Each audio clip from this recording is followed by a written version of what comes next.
Hello everybody, Kelly Rice here, but I write under my pen name, K.M. Rice, and welcome to my author vlog. As you can see, I'm back in California. I am home from my trip to Ireland, which was wonderful. I hope you enjoyed seeing all the pictures and videos that I was posting while I was there of some beautiful rugged landscapes in County Kerry and a few in County Cork. I am both blessed and cursed by being in a relationship with someone in Ireland. So cursed only in the sense that it has to be long distance for right now and we don't get to be together all the time, but blessed that when I go to visit him, I am welcomed by him and his family and his friends and the beautiful part of the country where he lives. That continues to inspire me. If you guys know much about me, you know that Ireland has always been in my heart. I'm Irish American myself, but there is something about the Celtic mythology, the landscape, the history, the people that really inspires me, and I find that the more time I spend there and the more I visit, the more inspiration I draw and the more nuances I learn, the more truths I uncover, and all of that is wonderful for my writing. Because if you didn't know yet, my upcoming book series, which is only going to be upcoming for 3 more days and then it'll be out on May 18th, has a very strong Celtic influence, as I'm hoping you can tell by the cover. That's right, this is my proof copy. And the careful eye will see the Celtic Trinity knotwork behind Ophelia here, who is the titular character. And of course the Celtic knotwork and the top and bottom, and then there's a few other images here. What is that? A teacup? Some stars? Some swirls? And what is that? Most decidedly not a teacup. And Miss Ophelia here is sort of haloed by an Art Nouveau style piece of imagery that contains images in and of itself. So all of that is for the reader to puzzle out as she or he reads along. Here's the back of the book. Not quite so exciting, but there's a picture of me there taken by my wonderful sister Alexandra Rice Photography, and it's in a little frame to kind of look, Victorian. So it's been surreal to hold this book in my hands. It's something that's only really existed on the page, like digitally, for years, because I first wrote this book in 2013, and now here we are in 2018, and she's finally seen the light of day. And as I've said before, I'm both excited and terrified. To anyone who might be local to the area, I am having a book launch party. So I've been busy all week contacting local media, the radio, the newspapers, the television news, social media outlets to help promote this party. Sorry, the flyer's getting a little funky because of the afternoon sunlight. To help promote this party that I'm having as a book launch party. And I will be sure to let you guys all know how it goes and hopefully have enough information once I've done this to have learned what worked, what didn't work, and do another vlog episode for you on tips for hosting your own book launch party. For those of you who don't know, a book launch party is just exactly what it sounds like. It's an event to celebrate the launch of a book. In this case, it's also the launch of a series, because this is book 1 of 4, so far 4. The books will be there. I'll be there. I'll be doing readings and signings, as that little advert said. There will be tea, and I'm going to be baking some scones and some cake. So we should have a good time, and it's just open to the public. I'm having it in a public space where passerby are more than welcome to just pop in and say, hey, what's this about? And I think that if it all goes well, I will make some new readers out of this event. And like I said, I will see how it goes, and I'll fill you guys all in via this vlog. So, for those of you who can't attend, you can get your hands on Ophelia on May 18th, this Friday, and you can either order it in paperback or as a Kindle, and if you would like me to sign it, I will have copies available through my Etsy shop. The link's in the description, and you can just write a little note to me telling me who you'd like for me to make it out to, and there's no additional cost for me to sign the book for you. So, I'm in kind of a strange state right now because I'm so close to this book being put out there into the world that it's almost like surreal, and there's almost a state of denial going on because I've lived with this book since 2013, and it has been kind of like a secret, something that very few people know about, very few people talk about, but when they get together they do talk about it impassioned with passion. So now it's gonna be out there in the world, and that means that people can love it and people can hate it, and it's going to take on that life of its own as works do once we put them out there, once our creative works take wings or grow wings and take flight. Which leads me to today's question. Today's question was sent in by Homegrown Gnome. I love that name. Homegrown Gnome says, I am often bombarded with flickers of inspiration from a wide array of possible creative endeavors. What do you do when you want to begin a creative project, but you're unsure which direction to go in? Is there a sweet spot for creating when the idea has surfaced enough to begin? This is a very tough question to answer because I am not so good at that in my own life, Homegrown Gnome. So it's just so fun to say, which I'm sure you know, and that's probably why you chose that as your screen name. But for those of you who don't know, not only do I write fiction and screenplays and poetry, but I also draw and I paint. For example, the lady you see here on the cover, I drew her. In fact, most of my books now I'm updating with my own artwork because I recently got my hands on Vellum, a wonderful book-making software that allows you to incorporate your own images. And that should probably be another vlog post. Physically, how do you make the book? And by physically, most of that is digitally. Other than drawing and painting, I do a lot of baking. I have, I've had to learn, digital skills. I've had to learn how to be a graphic designer, to not only do covers, but to do, like ads and things like that to get my stuff out there. I obviously film. I have to know how to be on camera to a mediocre extent. I'm not going to say I'm the best person on camera, but then I also have to know how to video edit. I'm also doing my book trailers, so that's a completely different style of video editing and compositing and storytelling through the visual medium. I'm also, I work with other fiction writers.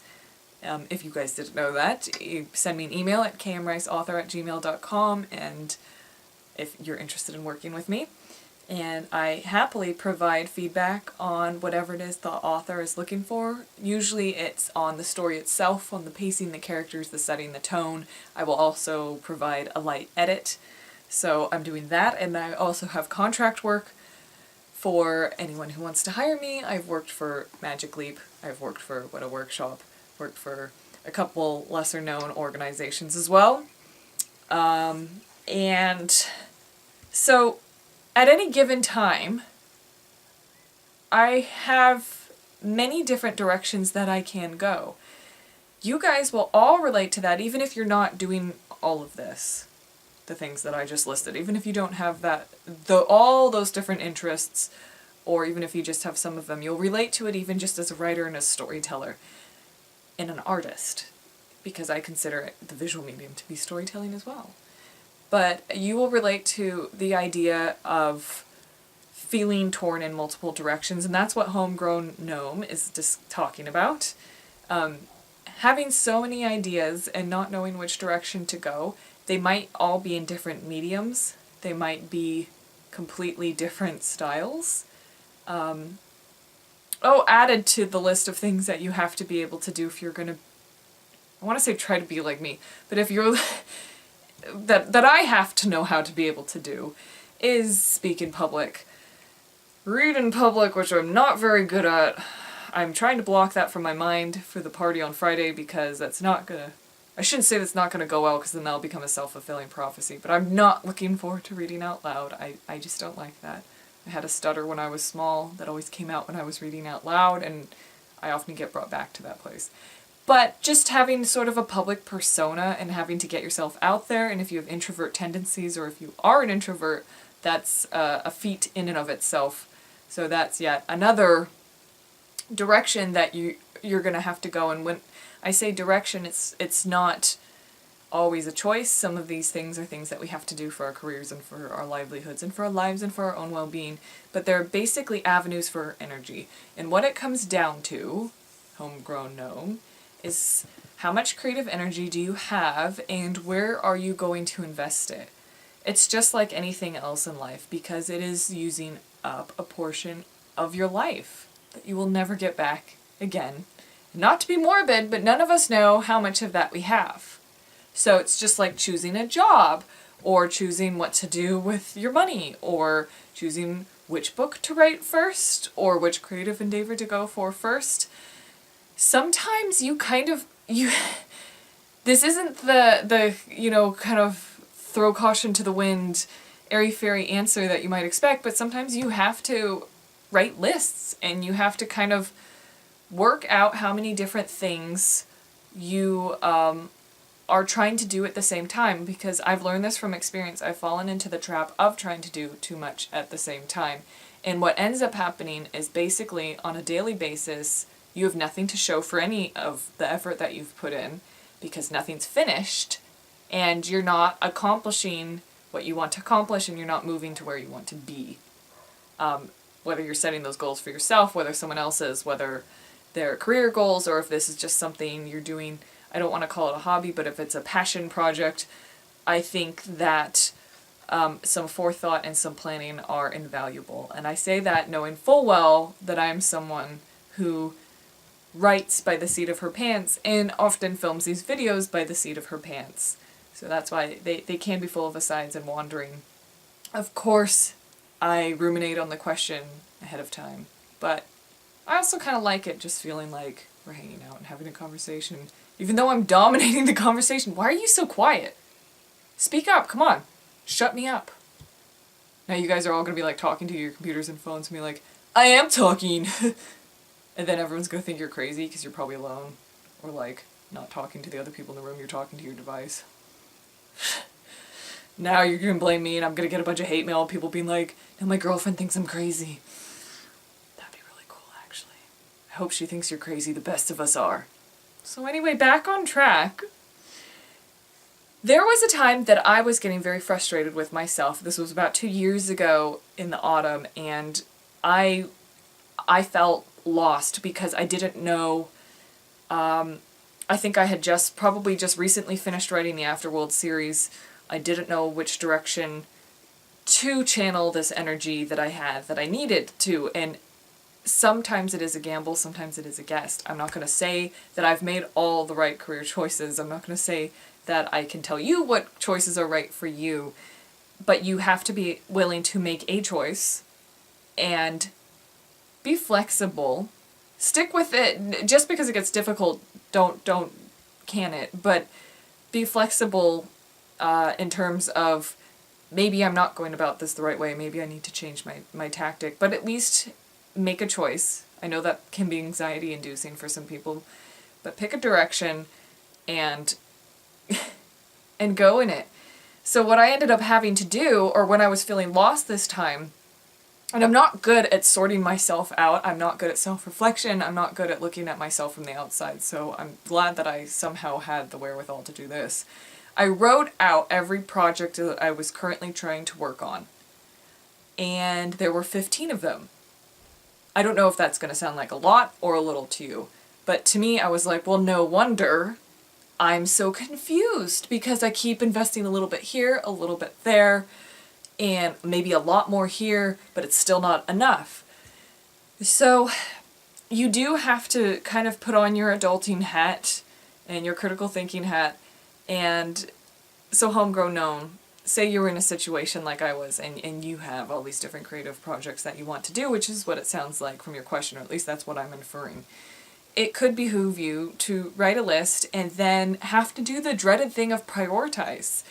So, say I hadn't finished a book yet. I'm an author. I need to prioritize finishing a book above doing a painting that I might one day turn into a greeting card. You know, like that might be where my creative energy is telling me to go right then. But at the end of the day, or at the end of the week rather, I won't say at the end of the day, because I do think it's very important that if you are in a situation like that, you do need to follow where the airy voices lead a little bit, as John Keats said. Otherwise, you are starving your soul. But you still have to remain focused. So you can take that day or two to work on whatever the other art piece is, but then you have to come back to where you're investing the most of your energy and your momentum. And in the example I'm using, that would be continuing to work on a book. I actually find it really hard to take breaks from writing.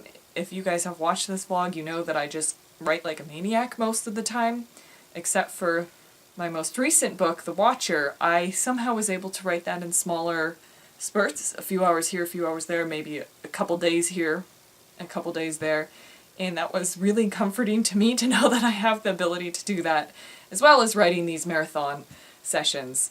So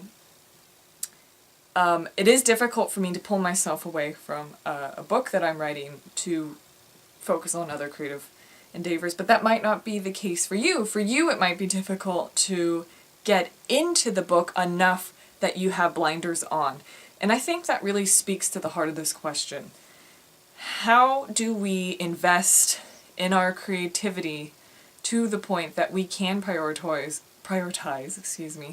or even just pick one thing and stick with it and see it to fruition, at least some form of fruition?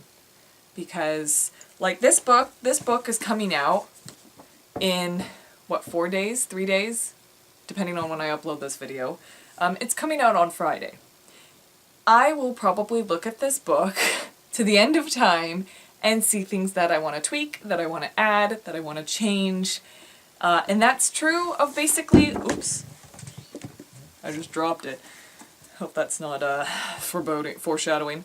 But that's true of basically all of my books. I think that's true of most people's artwork, most people's films. There's always things that you want to change, and sometimes that has nothing to do with the work itself. Maybe this is an accurate representation of the best I could do in 2013, and then 2018 me came along and made some changes. Well, 2020 me, if I'm still alive, might be a person who has changed so much in her style that she'll also look back at Ophelia after World Book 1 and say, boy, you should change this and that and that and that. So sometimes it's more reflective of who we are, when and where we are at life, rather than the work itself. But that said, you have to get it to a place where you're comfortable with it and call it done. Done-ish. Let's just say it's done-ish. Because like I said, most of you guys will relate to me in thinking, yeah, I could always tweak it more. But if you get into that precious state of mind, it'll never be done. It'll never be done-ish enough that you're willing to publish it, or share it, or put it out into the world and do, complete its intended purpose. That doesn't mean that you can't revise it, that doesn't mean that you can't come back and do a second edition, or completely rebrand whatever it is that you were working on. Remember that you always have those options as well. But I've known a lot of people who were fellow creatives who were so shy and sensitive that they didn't even want to take the risk of even finishing, even bringing their work to fruition. For them was a risk, because then they felt the responsibility to themselves and to that work to do something with it, and that was too intimidating and too scary for them. So watch out for that trap. One thing I find is your creative energy will ebb and flow. So that goes back to what I was talking about at the beginning of choosing where you want to invest that creative energy and how much you have. Say you've just worked an 8-hour or 10-hour workday. You're going to be exhausted in many, many ways. And if you were doing something that didn't require creative energy. You might still have some of that you can put somewhere. But you also are aware that I only have probably an hour's worth in me, or half hour's worth, or whatever it is. So when you know that you're running on kind of a low tank, and maybe on the weekend you'll have more, or maybe on holiday you'll have more. When you know that you're kind of running on a low tank, then it's even more important to prioritize your creative projects and kind of track them. I'm not the type of person who has charts or graphs or anything like that, but see, it's hard because I'm kind of giving you two different pieces of advice. I'm telling you, pick a direction and go in it, but I'm also acknowledging the fact that when inspiration strikes in a particular medium, it's really important to follow it. You know, say you have a chocolate bar, and you're like, well, I'm just going to eat this to get rid of it. Isn't it better to eat it when you're really craving it, because then you'll enjoy it so much more? It's the same way with creating. If you are really in a mood to paint or to write a poem or to work on something else, I think it's best to take advantage of that and to take advantage of where your energy is naturally flowing and work on that. That kind of goes back to what I was saying about if you need to take a break during any project to work on something else, I think you should follow where your creative energy is pulling you. But don't let things fall to the wayside. I've done that before. If you are following an airy voice and it's leading you kind of astray or just down a different path and you're not accomplishing what you want to accomplish, it does help to have, it helps me at least, to have stuff written down and look at that and hold yourself accountable and say, okay, yeah, I had a lot of fun doing this, and is it out of my system enough now? Yeah, I quieted that voice enough now. So now I'm going to return to whatever it was that I was trying to focus on. I hope this is making sense to you guys. I feel like it's a little bit, because if I'm not using concrete examples, I feel like it might be difficult, but I'm also hoping that, like, those of you who have this question, who know what I'm talking about, you're going to be able to apply this to your daily lives. And, yeah.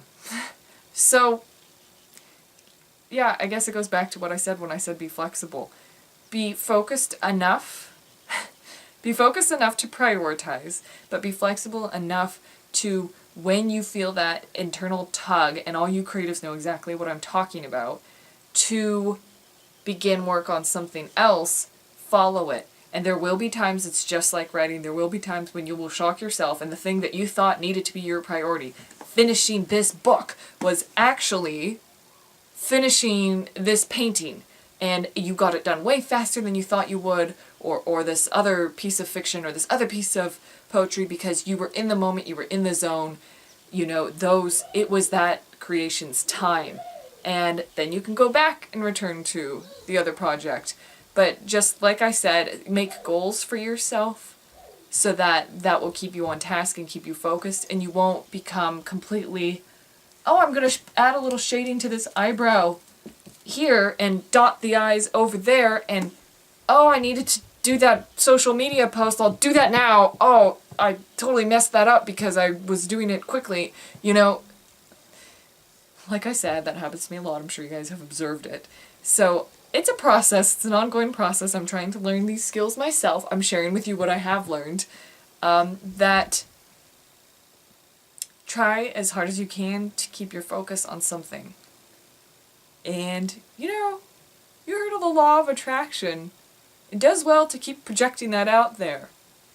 It'll be interesting to see what comes to you. I've had some interesting experiences with that I won't get into now. But the power of positive thinking and the power of focusing on what you want rather than what you don't want or what you're afraid of, there's a lot to be said for that. And that's not all airy-fairy business. It's, you know, it's kind of mind over matter. And like I started off this vlog by saying, like, oh, I hope it's not bad. And I'm like, no, stop yourself. It's going to become a self-fulfilling prophecy if you do that. My chai tea is kind of bland. If you get a chai, you want it to be, you know, a chai. It's just from a tea bag, but I made it. The only one I can hold myself accountable to. Just like with my creative projects, if I'm slacking, I'm my own boss. That's the nice thing. If you really want to and you got diverted from your project and you're mad at yourself, you can go lock yourself in a room and yell at yourself and fire yourself. That could be kind of fun. Or you could have your partner do it if you're into that. But Homegrown Gnome, in terms of having there be some sort of magical sweet spot when you know, alright, this is that project's time, I can't answer that for you.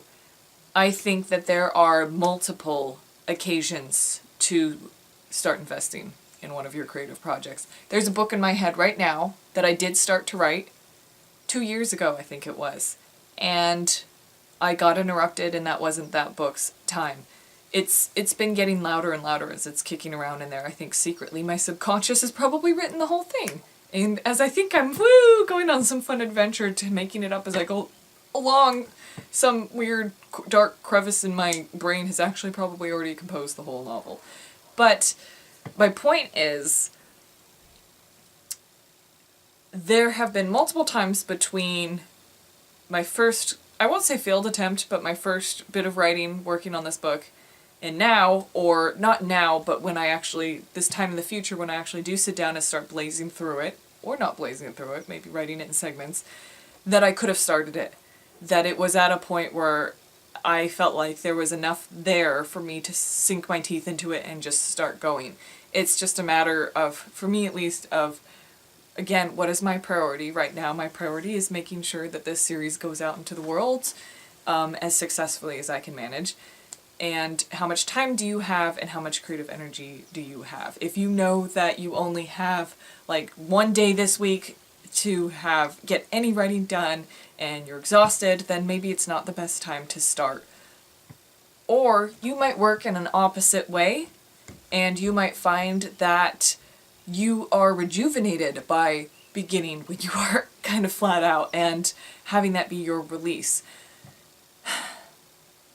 I feel like this is often my advice, but experiment and find what works for you, because what works for me or what works for someone else might not work for you, and vice versa. But the only way you will hit your stride and learn how to tap into that creative energy is by experimenting and finding what comes the most naturally to you and what comes the most comfortably to you.